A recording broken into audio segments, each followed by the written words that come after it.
हम बात करने जा रहे हैं आम्रपाली दुबे के बारे में। तो आपको बता दें कि बहुत ही भयानक बीमारी से गुजर रही हैं आम्रपाली दुबे। इस बात की जानकारी आम्रपाली दुबे ने अपने इंस्टाग्राम पर एक वीडियो शेयर करके दी। जी हाँ, आपको बता दें कि उनकी आंखों में कुछ तकलीफ हो गई है, जिसके कारण वो शूटिंग भी नहीं कर पा रही हैं। और इसकी जानकारी उन्होंने अपने सोशल मीडिया अकाउंट पर दी है। जी हाँ, उन्होंने क्या कहा है आगे देखें इस रिपोर्ट में। हेलो एवरीबॉडी, नमस्कार। कैसे हैं आप लोग? आई एम श्योर आप लोग सोच रहे होंगे कि कैसी पागल लड़की है जो रात को अंधेरा होने के बाद भी चश्मा लगाकर बैठी है। तो मैं पागल नहीं हूँ। मुझे कंजंक्टिवाइटिस हुआ है, जिसे हम कहते हैं आँख आना, वो हो गया है। और आज इसी विषय में मैं आप लोगों से कुछ बात करना चाहती हूँ। आज सुबह जब मैं सोकर उठी तो मुझे बहुत तकलीफ हो रही थी। मेरी आँख खुली ही नहीं पा रही थी और मुझे इतनी चुभन हो रही थी आँख में कि मैं कैसे कैसे करके वॉशरूम तक गई। और जब मैंने मिरर में अपनी आँख को देखा तो मेरी आँखें इतनी सूज चुकी थी और पूरी लाल हो गई थी और ऐसा लग रहा था कि कोई 100 सुइयां चुभा रहा है मेरी आँख में। इतना दर्द हो रहा था। तो मैंने आँख में थोड़ा नॉर्मल पानी के छींटे थोड़ा मारे और मैं वेट कर रही थी कि मेरी आंखें नॉर्मल हो जाए, बिकॉज मुझे कॉल टाइम मिला था मेरी शूटिंग का और मुझे उस समय पर सेट पर पहुंचना था। बट जब मैंने देखा कि बिल्कुल आराम नहीं हो रहा है तो मेरे पास कोई ऑप्शन नहीं था और मैंने हमारे फिल्म के डायरेक्टर सर को कॉल किया और मैंने कहा कि सर, बहुत ज़्यादा तकलीफ हो गई है और मुझे नहीं लगता है कि मैं आज शूटिंग करने लायक हूँ, क्योंकि आँख ही नहीं खुल रही है और पूरी आँख सूज चुकी है। तो मुझे लगता है कि मेकअप वो सब नहीं कर पाऊंगी मैं आँख पर। तो जैसा कि आप लोग जानते हैं, हम लोग मिर्ज़ापुर में शूटिंग कर रहे हैं फिल्म आई मिलन की रात की। और इस समय पे हमारे फिल्म का सबसे क्रूशियल पार्ट चल रहा है। हम क्लाइमैक्स शूट कर रहे हैं फिल्म का। बहुत सारे आर्टिस्ट्स हैं सेट पर, हमारे फाइट मास्टर आए हुए हैं, बहुत सारे फाइटर्स आए हुए हैं। तो और कल हम गाना भी शूट कर रहे थे, तो हमारे डांस मास्टर भी सेट पर हैं और बहुत बड़ी यूनिट है फिलहाल। बहुत ज़्यादा काम हमने सोचा था कि हम इस समय पर निकालेंगे और ये प्रॉब्लम हो गई। तो जैसे मैंने डायरेक्टर सर को बताया, उन्होंने कहा कि आप 5 मिनट दीजिए, मैं आपको 5 मिनट में कॉल बैक करता हूँ। और मुश्किल से 2-3 मिनट बाद मुझे उनका कॉल आया और उन्होंने कहा कि आप शूटिंग की चिंता मत कीजिए, आप अपनी हेल्थ का ध्यान दीजिए और हम आपके बिना कुछ मैनेज करते हैं। ये कहकर बस उन्होंने फ़ोन रखा ही था कि हमारे फाइट मास्टर का कॉल आ गया और उन्होंने कहा कि बेटा, आपको जो तकलीफ हुई है हम समझ रहे हैं। तो मैंने सारे सीक्वेंसेस ऐसे शूट करने के लिए रखे हैं जिसमें आपके प्रेजेंस की ज़रूरत नहीं है। हम आपका बॉडी डबल यूज़ करके आपके बैक शॉट्स ले लेंगे। आपको सेट पर आने की ज़रूरत नहीं है आज। आप रेस्ट कीजिए और अपना ख्याल रखिए। उसी के कुछ समय बाद मुझे मेरे प्रोड्यूसर सर का फ़ोन आ गया और ये सब सुबह सुबह की बात है, मतलब लगभग 6:30-7 बजे के आसपास की बात है। और मुझे मेरे प्रोड्यूसर सर का फ़ोन आया, उन्होंने पूछा क्या हुआ है। तो मैंने उनको ही बताया कि सर ऐसी ऐसी तकलीफ़ है और मैं बिल्कुल ना मैं आँख खोल पा रही हूँ ना कुछ। तो उन्होंने बोला कि 5 मिनट्स दीजिए अगेन। और अगले 5 मिनट के अंदर मेरे होटल के नीचे एक गाड़ी आ गई थी और यहाँ के जो हमारे लोकल लाइन प्रोडक्शन के लोग हैं, सबको मैं सच में थैंक्स बोलना चाहती हूँ।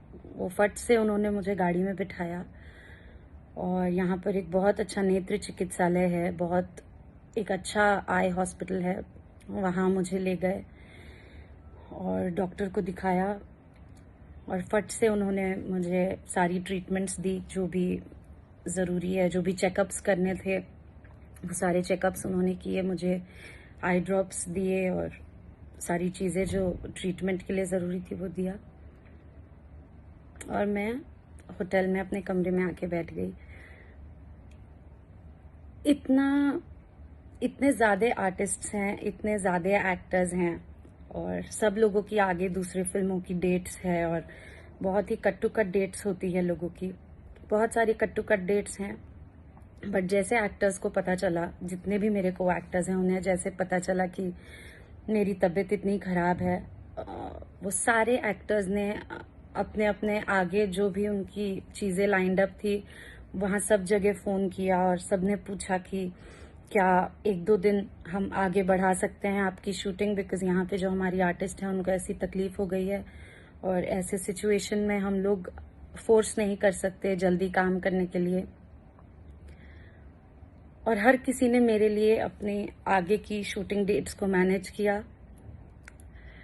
और उसके अलावा भी एक तकलीफ थी, एक जिस लोकेशन पर हम शूटिंग कर रहे थे वो लोकेशन हमें वापस नहीं मिल पा रही थी, वो हमें आज ही शूटिंग करना था। तो उसके लिए फाइनली ये हुआ कि मैडम आप सेट पर आ जाइए, खाली आपको मेकअप वेकअप करने की ज़रूरत नहीं है, खाली शायद से अगर आपका किसी शॉट में गाल वाल दिख गया तो हम ये सीक्वेंस बॉडी डबल के साथ नहीं शूट कर सकते, तो खाली ये एक छोटा सा सीक्वेंस है, भले आप चश्मा पहन के बैठिएगा। तो मैं सेट पर गई, आई ड्रॉप्स डालने के बाद मुझे थोड़ा आराम हो गया था, मैं सेट पर गई। जब मैं सेट पर पहुंची तो हमारे स्पॉट दादा लोग जो हैं यूनिट के, उन्होंने ऑलरेडी बर्फ मंगा कर रखा था कि हमारी हीरोइन को तकलीफ है, अगर उन्हें आंख कभी बर्फ से सेकनी होगी तो बर्फ होना चाहिए। नाइट का सीक्वेंस था तो लोबान का इस्तेमाल करते हैं, धुएं का, ताकि हमने जो लाइट्स दी हुई है वो स्क्रीन पर दिखाई दे। तो जितने हमारे सेटिंग दादा थे उन्होंने सबने पूरी तरह ये कोशिश की कि मैं जहां खड़ी हूं या जहां पर मैं हूं उस जगह के आसपास कहीं धुआं ना हो, तो मुझसे दूर दूर उन लोगों ने धुआं दिया ताकि मेरी आंख को तकलीफ ना हो।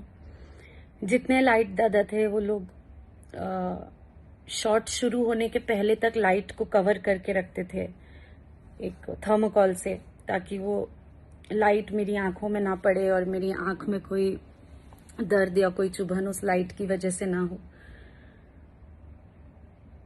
मतलब पूरी यूनिट और पूरी टीम ने लिटरली अपनी छोटी बहन या अपनी बेटी का कोई कैसे ख्याल रखेगा वैसे मेरा ख्याल रखा।